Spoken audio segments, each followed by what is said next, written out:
Como un estudiante recién graduado de Universidad de Merca, viniendo de acá, me estaba muy curioso de industria que emplea más de 80% de los habitantes.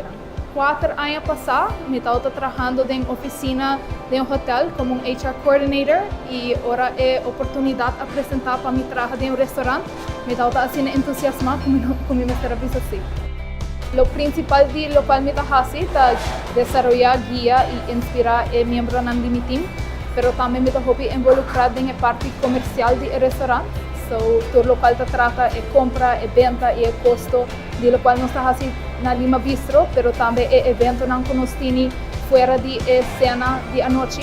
Nuestra cena del turismo está Kiko servicio en Clefta. Servicio no es algo que pertenece solamente al turismo, es algo que nos lleva dentro del área de trabajo que nos hace y es una perspectiva que me lo lleva con mi interés de mi vida. Me acuerdo que todo el día con cualquier problema que me estaba en la casa, el momento que me estaba renta, mi trabajo, de manera malubida turcos, que sobre me estaba haciendo contento y entusiasmado a través de lo cual me estaba haciendo y gente que me estaba haciendo mi lado parte con y me quiero que esté en verdad lo cual me se siente para trabajar.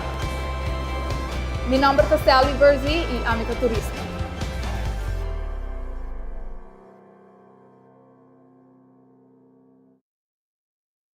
Diario TV, Canal 40.